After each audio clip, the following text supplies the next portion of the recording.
આપણે કાંઈ ડરવાની જરૂર નથી. બધાનો સાથ સહકાર લઈ અને પિટિશન દાખલ કરવા માટે હું અમદાવાદ રવાના થયો ત્યારે કોના ઈશારે અહીં કોંગ્રેસના કાર્યકર્તાઓ ઘેરે આવી અને મારો વિરોધ પ્રદર્શન કરી મને પરત ફરવા મજબૂર કર્યો.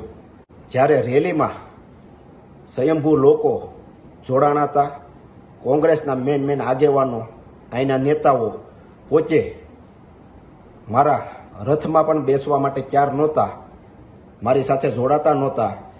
આગેવાનોએ બૂથ આપ્યા નહોતા. કાર્યકર્તાઓ જે કામ કરતા હોય, કાર્યકર્તાઓ જે બૂથ આપતા હોય એમને પણ ના પાડતા હતા કે આપણે બૂથ આપતા નહીં. અને પબ્લિક પણ જાણે છે કે આમાં જે અત્યારે વિરોધ કરે છે એ પહેલા ભાજપ સાથે બેસી ગયા હતા અને એક પણ અમારી સભાઓમાં કે અમારી સાથે ડોર ટુ ડોર એમાં એક પણ અહીંના આગેવાનો આવ્યા નહોતા. અત્યારે ખાલી વિરોધ કરવા બેસી ગયા છે. અગાઉ પણ એ ફૂટી ગયા હતા અને મને એકલો મેકી દીધો હતો.